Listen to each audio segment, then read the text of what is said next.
It's time for another episode of the Shaun Tabatt Show, a podcast where I connect you with thought leaders from across the globe, digging into some of my favorite topics like personal development, marketing, spirituality, and pretty much any other shiny object that happens to catch my attention. Today, my special guest is Teodora Petkova, and we're going to be discussing her amazing book, The Brave New Text, Perspectives on Web Writing. Teodora, I screwed that up. I'll try that again. Teodora, it is truly an honor. Welcome to the show. Hi, thanks for having me. And just to be fair, throughout the interview, if you want to mispronounce Shaun on and off again, please feel free to call me John or whatever. That way we'll have balance in the conversation. So that will be the brave new Shaun. That's right. Well, I know you're going to be new to a lot of the viewers, a lot of the listeners. This is the first time you and I are actually meeting today. So let's begin our conversation with a bit of, and we'll see if I can get your name right, with a bit of the Teodora Petkova origin story. So for those encountering you for the first time, what are a few things we need to know about you? Maybe the only thing you need to know about me is that I am so much in love with words. And I see words three-dimensionally. How about that? Is this a good start? That is a good start. Well, and so I'm going to pull on that thread a little more in terms of developing a love for words. Like, do you have a background in English, or like what was kind of the journey for you to fully dive into having this love of words? Mm-hmm. Thanks for the question. It's I'm a philologist. I studied Latin and ancient Greek, and this is where everything came from. Or maybe I was destined to study this. I don't know. It's a dynamics. So I'm very much interested in how people communicate asynchronously through reading and writing. I have a background in biblical languages, so I did a year of Hebrew. I did several years of biblical Greek. For you, in terms of like Latin and Greek, did you find that your mind just kind of took to those languages? I know for me with Greek, I was like, wow, this just makes so much sense. Like my mind felt like it was made to like interconnect with that. Like for you, did you find you just had this mind, this brain that was perfect for learning languages? Not sure. Like, I don't think it was my mind being perfect for this. Rather, the languages and Asian languages I studied, they're so intricately connected, and studying them rather makes your mind better. Not that your mind is suitable for this. Did you get what I mean? If there's one thing I would say in terms of the English language, in contrast to ancient languages like Greek specifically, some of these other languages are much more nuanced and specific with what they're describing. You know, in English, we might have one word that we'll use generically all these different ways, but when you're looking at, say, the verb equivalent in Greek, what is being said is much more specifically delineated, if you will, with how that verb is used. And so there's an exactness in some of these other languages that are just lost in modern English. Yeah. Absolutely agree. By the way, do you know where text comes from? No, I don't. I would love to hear, though. Yeah, it comes from the Latin verb texo, meaning weaving, handling with elaborate care. How cool is that? That is very cool. So in a way, the weave. Sorry to interrupt you. In a way, the weave paradigm has gone through the ages. The concept is the same. Text as a weavery. Well, I'm guessing that plays into the cover you chose for this book as well.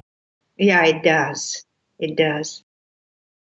So how did you make the transition from studying ancient languages and that love into wanting to explore text on the web? Like, how did those two come together?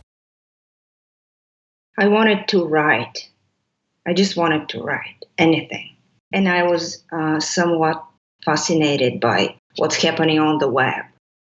And I met a company. I mean, when I was looking for jobs, I needed a part-time job. and I found a company that was looking for web writers. And at that time, I thought I am into the writers thing. And then the company was an SEO company, and I started doing web writing. At that time, called SEO writing, and a very much keyword stuffing, to be honest. They just at what was that? Maybe 10 years ago, companies needed just content, any content. And in terms of the journey that you want to take a reader on with this book, the problem that you're trying to resolve, or the big idea, like what was it that got you moving down the path of writing this book? I'm always curious to hear where the journey started. Mm-hmm. It started with the question, how is putting words on paper different from putting words in an interconnected space? And what does that mean for text perception and for text conception? And in terms of the intended reader, the people you were thinking about as you were working on this project, like who were those faces in your mind's eye that this book was destined to be read by? Wow. I'm sorry, but I have to say that I didn't have an ideal reader. Okay. The driver of this book was this intrinsic need to just connect the dots and see what will happen. It was an exploratory journey into the future of text. Well, and I'd be curious to hear, what for you at this time. So we're recording this in April of 2020. We're in a digital landscape that is continuously evolving. But in terms of what fits under the covering, the umbrella of web writing, like what fits into that category today and what doesn't? I'd be curious to hear, what are the boundaries right now? Mm-hmm. The boundaries are content strategy, that is, strategize your writing. And another thing is digital literacy.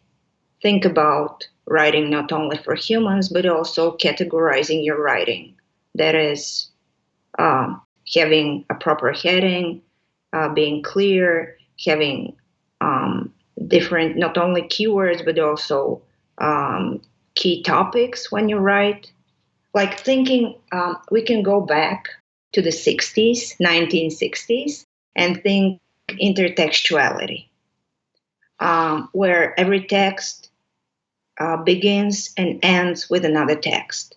And if this sounds abstract, a lot of content strategy people have this diagram where when they conceive of any writing piece, they imagine it as like a box which has inbound links and outbound links. And these are the inbound, the ways people get to this page and the ways people get out of this page. So when you're writing a text, you need to think through an ecosystem of different texts.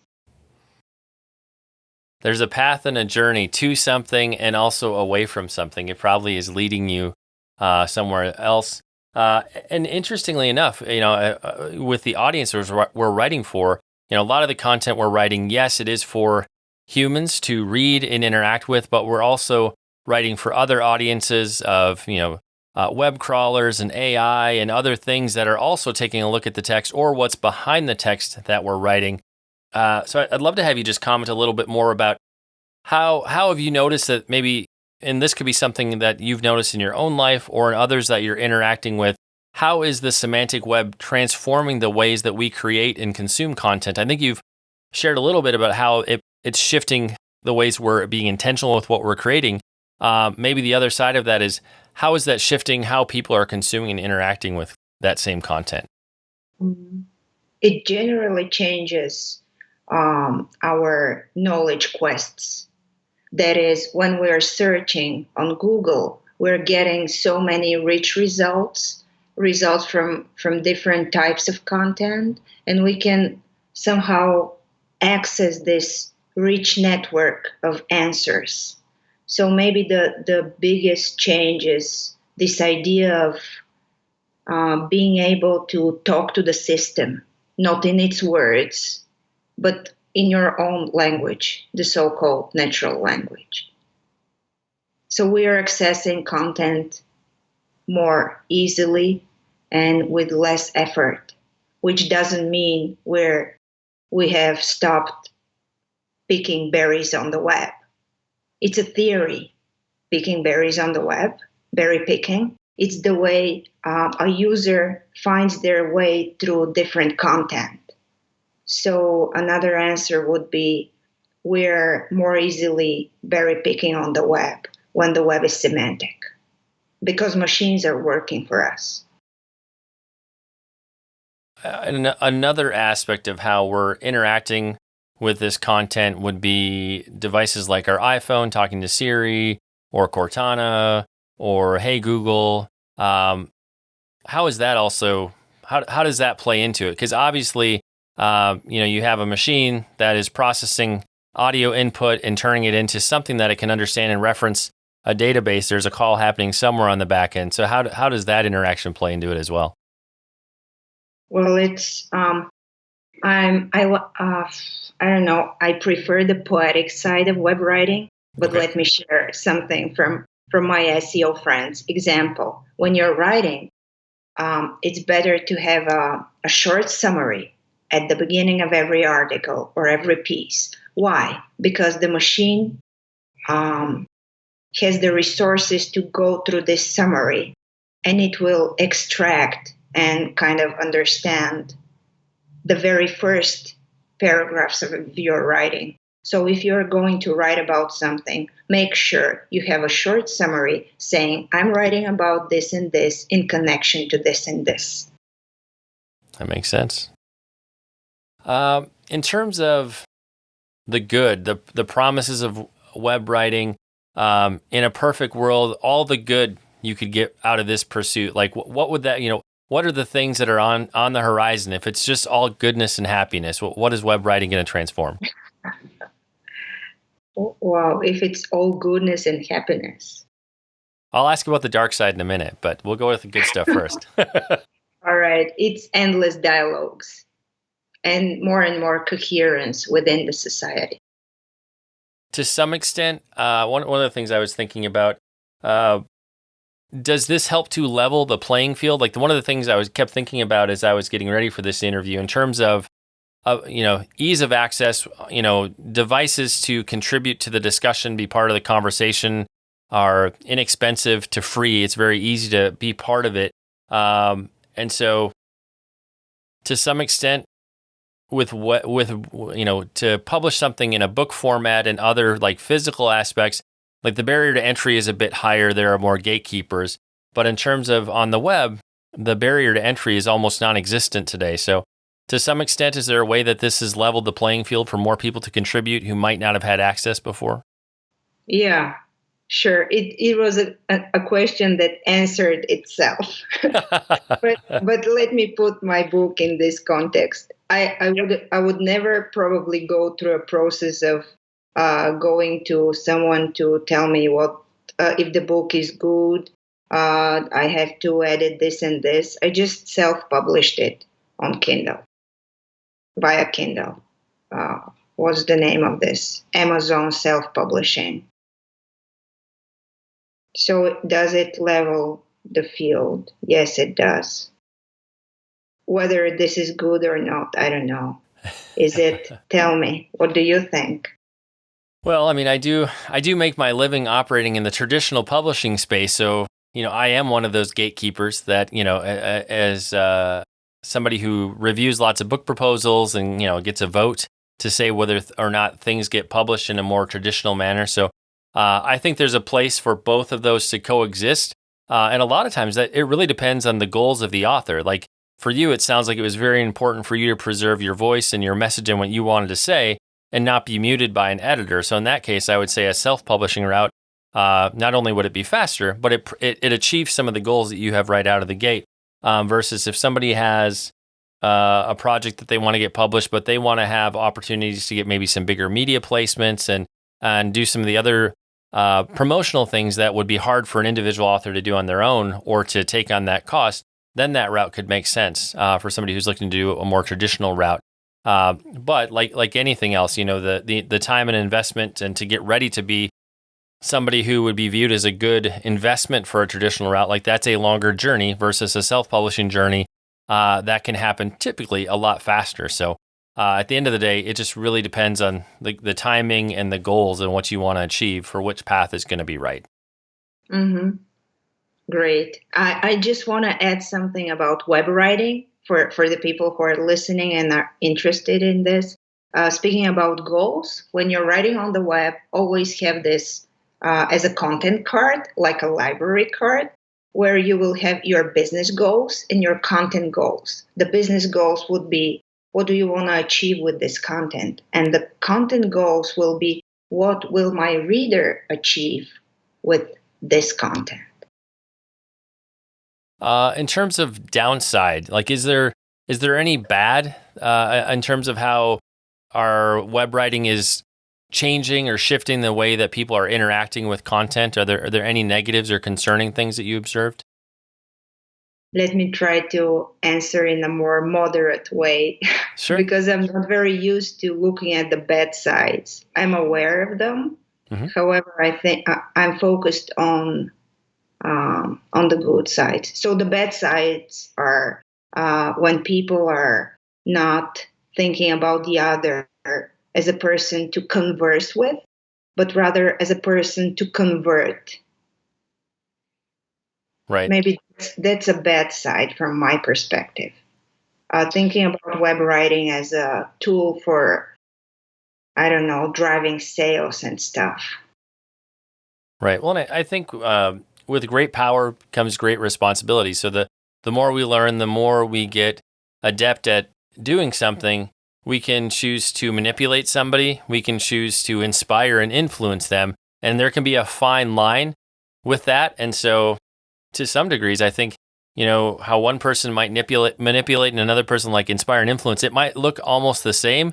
And at the end of the day, it comes down to their heart and their intention and where they're coming from and the end that they want to achieve or the goal that they want to move towards. And so I think to some extent, the person, the organization has to wrestle with what they're doing and maybe what's calling them or pushing them into what they're pursuing or trying to accomplish. But in terms of power and the ability to influence, when you learn how to do these things well, you can influence people to good, you can influence people to bad. The power is in your hands, wield it wisely. Yeah. You mentioned the word manipulate. Because I'm recently doing a PhD and I'm looking into the relationship marketing concept. What this theory is saying that marketing is not about manipulating, it is about managing information and content flows. So I prefer to think about this that way, manipulate. I don't like this word. Right. And regarding integrity, the ethical side of web writing or any connecting, back to your question, how the semantic web changes our relationship with content.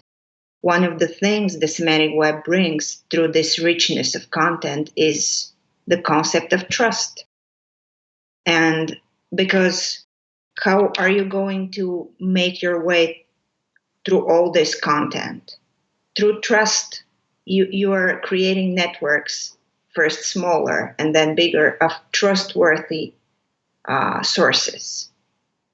So manipulation, I don't know. Don't you yourself feel when a text tries to manipulate you? Yeah, I mean, I think I probably, because I do so much related to influence marketing and motivating people to buy books and connect with authors. I probably look at it through a slightly different lens than the average consumer because I think more often than not, when I see something, whether it's trying to influence me or manipulate me, which is, that's kind of in that, like, beauty, it's in the eye of the beholder. A lot of times I'll be like, oh wow, that was impressive. I'll go far enough down a path where I'm like, I see what they're trying to do there. Wow, they executed that, that really well. So, whether they're influencing me or manipulating me, I often am just kind of in awe if they really pulled it off in an impressive manner. So, yeah, I would probably just be like, wow, that was really good. I don't, so, versus I think somebody who doesn't work in marketing or isn't thinking about the journey that they're taking the customer on and where they're trying to get them to in their goals, like, they probably might not even realize whether they're being influenced or manipulated, or might not have the same reaction. More often than not, I'm just kind of impressed. If you were able to lead me far enough down a path, I'm like, wow, they did it. They sort of, I probably won't buy the thing anyways, but, props for trying, I guess, is how I would respond. But again, it's a two-way, what's the word? Two-way interaction. Right. Because you're saying the journey they are leading the customer through. The other side of this is people who are marketing, people who are understanding the journey of the customer, their own journey. Like, how are they reaching a solution? And then they give the proper content, the right content for this solution, for this journey, rather than engineering the journey. Right. No, that makes sense. Another thing I was curious about, I work in a industry where we're still making physical books. We're making ebooks and audiobooks and now e-courses en masse. And so the expressions of messages are getting wider. But in terms of, the digital content space versus physical, we often think of books as more permanent objects in a sense because they're actual physical objects. But are we maybe entering this time where digital content may actually have more permanence and staying power because it doesn't live anywhere, but it kind of gets to live everywhere at the same time? That's a great question. It's a beautiful basis for my imagination. Because if you think about content and its life, it lives in our heads. So when we are reading a physical book, actually these are two questions. The first question about the physical object, I think it relates to binding and to the need of many people to have something that is close, that is not overflowing everywhere. They need one thing, a targeted thing. And then the other thing, how is this changing content? I still think the physical book and digital content have this in common, that they change your perceptions, and it is the change perception that is the actual content. That is, content lives in us because we are intertextual animals. And the thing that we are doing now is not digital. We are sharing thoughts. And maybe the difference between sharing thoughts the way we do now and sharing thoughts asynchronously, me reading Aristotle without him knowing that I read him. The difference is this space that opens for different ideas to overflow. I think I got lost, but I'll think on that question because it's beautiful. And let me show you a book. Have you read this book? No. It's called A Futurist's Manifesto, and it's a collection of essays talking about how the book is changing. What's its essence? And is its essence in the physical object, or where is it? And your answer kind of spurred me to thinking a little bit more on this, that, whether we're talking a physical book or an ebook or even an audiobook, the packaging is changing. The format that it's being delivered in is changing, but it doesn't change the fact that somebody has to choose to interact with it in some way. And that in turn shifts some of the information that they take in into being in their mind. So to some degree, if it almost the format it exists in is kind of irrelevant, because if nobody actually interacts with it and makes that transition from the format into taking it into themselves and dealing with it and processing it, even though it exists, it sort of fails to exist at the same time because it doesn't exist without the reader, so to speak. Yeah. Wow, that's beautiful. It reminds me of something you're talking about my thoughts in a more eloquent way than I am, but I'll try to pretend I'm not noticing it. So I read there is a guy, David Bohm. He's a physicist, but he wrote an essay on dialogue.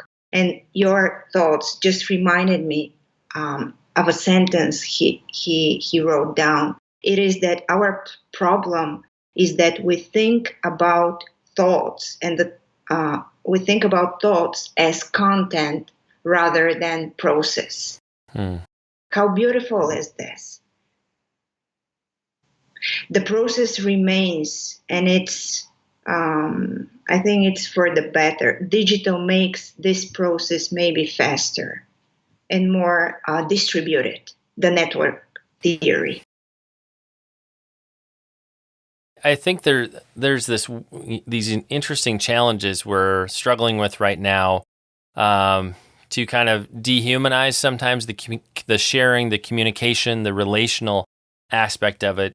It's easy to get into a place where everything is just content, and we're looking at almost as information more than things that we're experiencing, and things that might be shifting us or making us think. And so, it's a complicated relationship I feel like we have with content these days, where are we being shaped by it, or are we just sort of, I don't even know if I'd not even experiencing it, almost like, because we have so much content, if we just choose to take in too much, we sort of endure it, we trudge through it, but we absorb very little of it in a deep and meaningful manner. And so I feel like we're at a time right now where our relationship with content is almost something to try to really manage well, so that we don't lose the beauty of that experience and it just all becomes like shallow and transactional. Yeah, I can only nod and maybe add a remark to this. There is are you aware of the Clue Train Manifesto? No. Its main proposition is that markets are dialogues. So it has different points, and point number 17, I know the number because I had to teach it to my students. So number 17 says, content, did we say content? We feel so dirty. The person who wants to write a poem on the web didn't set off writing content. Right. Almost when we no longer see it as a poem and we see it as content, we're almost devaluing it, or stripping away some of the beauty, because we've taken something that was an experience, a journey, something to behold, and just merely turned it into text on a screen and nothing more. Yeah, we're maybe going into the algorithmic audiences job, which is not our job. We are to experience content. We're not to process it or classify it. So let the machines do their thing and we'll do ours? Yeah. Is that the answer? It is dialogues. I'm so much into the concept of dialogues these days. Well, if I was able to give you a crystal ball and say, here's your opportunity to look into the future of web content and content writing, how is this going to shift and shape the world in the next 5 to 10 years? What are the things you see on the horizon? Wow. All right. Well, I see opening a book and being able to call a word, and a hologram can get out of the word and show me stuff. And then, I don't know what else. I see a lot of conversations. But that's not because you're saying what would be the bright future of this. Conversations are hard. So we have a lot of work to do to be able to converse on the web the way we do in life, offline. Because somehow today we're not very used to think about the person that will read our comment as a person that is next to us. Right. And this creates difficulties. And this creates web writing that is not considering the reader as a human, but rather as a target to be met. So my crystal ball is not crystal clear, and it's not all good. It's a dynamics of becoming more and more coherent with each other on the web. I guess my vision of the future doesn't necessarily relate to writing on the web specifically, but I do see how we are very much more interconnected. It's easy for us to, if somebody will take initiative to open up lines of communication, we can connect with anybody across the entire globe at this point. The degrees of separation between the reader and the author, like those are getting smaller and smaller to a large extent at this point. And so I am hopeful that there will be more opportunities, whether we're talking about books, ebooks, audiobooks, a blog article, whatnot, but opportunities to go from the printed page, so to speak, or the text to actual, like, more real person-to-person interaction and connection. I'm hopeful that could be part of the future. To some degree, in terms of human needs and relational needs, we don't need more time staring at a screen. We actually need more time sharing and bouncing ideas and being in relationship with people. So to some extent, it feels weird, but it's like almost a back to basics. Like sometimes you just sit down and have a conversation with somebody, and that's really the thing you need to do, as opposed to learning another thing or reading another book, or there's a balance in there somewhere. So I'm hopeful that there will be more opportunities to live life off of the page, maybe with somebody whose content we really enjoyed reading, but to actually have a discussion with them can be a very powerful thing to take it into a different place. Yeah, back to the Roman Forum. Yep. Where people discuss things. Yeah, I've heard many people say the expression, there's nothing new under the sun. What's old is new again. There are some timeless things that keep coming back around because, as humans, we still have a lot of those same basic needs, no matter what age we are in. At the end of the day, when a reader gets to the last page of the brave new text, if they hear one big idea, they take away one thing that shifts them or changes them, what do you want every reader to take away from their time with the book? Maybe perceive the web as a giant corpus of texts and think of their web writing as putting their mark in that corpus. Kind of I think kind of one of the things you related it to in the book was sort of a digital library of Alexandria, but without the fire. Yeah.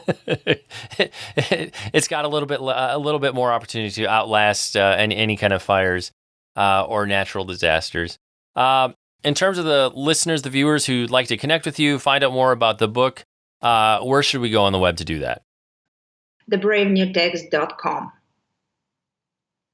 Or on Twitter. Ping me on Twitter to talk text. And like we do with every episode, we'll have detailed links in the show notes, places where you can connect with Teodora and also pick up your own copy of the book. It's time to bring this episode of the Shaun Tabatt Show to a close. Many thanks for being a part of my conversation with Teodora Petkova. Once again, our book today was The Brave New Text, Perspectives on Web Writing. Again, if you'd like to find out more, a great place to start is the book's website. You can find that at thebravenewtext.com. And Teodora, I just want to say thank you so much for sharing with us today. It's truly been an honor to speak with you and have you on the show. Thanks, Shaun. And thanks for all the insights you brought to the conversation.